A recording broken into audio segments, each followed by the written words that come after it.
Let me now review some general syntax rules that apply to both Lingo and JavaScript syntax. Now, in JavaScript syntax, comments on a single line, again, are preceded by a double forward slash to be more precise. Comments that cover multiple lines are preceded with a /* and then followed by a */ So there's a multiple line comment in JavaScript.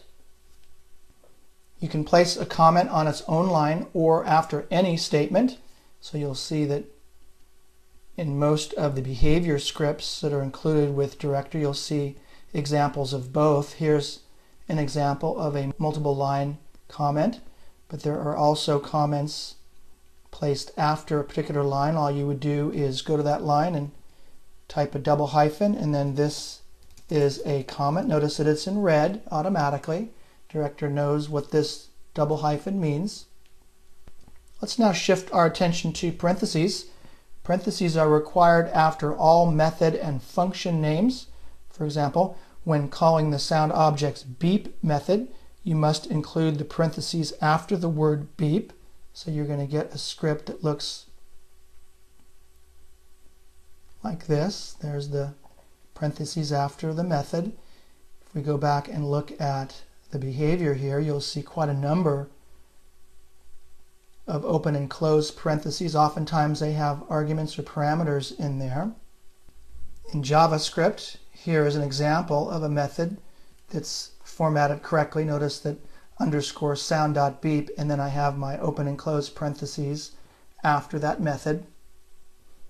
Now, when you call a method, function, or handler from within another method, function, or handler, you must include parentheses in the calling statement.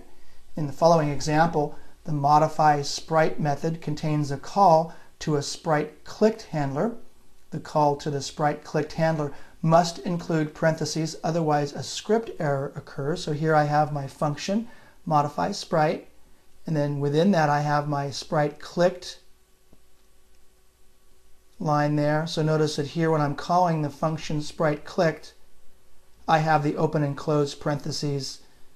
Notice I have a comment there, but you would include your handler code down below after the open and close parentheses. You can also use parentheses to override the order of precedence in math operations or to make your statements easier to read. For example, the first math expression here yields a result of 13. 5 times 3 minus 2. But to make this easier to read, you can subtract the 3 minus 2 and then multiply by 5, and that will yield 5. Notice that the order of the math execution differs. The way this works is the Lingo or JavaScript will execute the math inside the parentheses first, in this case 3 minus 2, and then multiply the result by the numbers outside of those parentheses. So you can see that the first one yields 13, the second one yields 5. Now, event handler syntax, which I covered in the previous movie, also varies between Lingo and JavaScript syntax. In Lingo, handlers use the syntax on handler name. In JavaScript syntax, handlers are implemented as functions and use the syntax function handler name, and then notice there's an open and close parentheses. For example, the following handler on mouse down, next line, underscore sound dot beep, open, close parentheses, end. This is an example of a Lingo event handler. When the mouse is pressed over a sprite, the system beep sound will play. In JavaScript, let's go ahead and label this with a comment. This would be written function mouse down. Notice that the D in down is capitalized so that this is easier to read.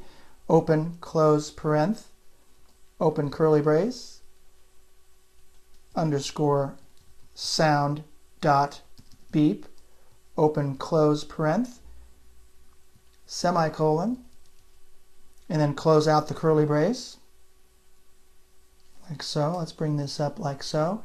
So that's the equivalent of an event handler in JavaScript, also similar to Flash ActionScript.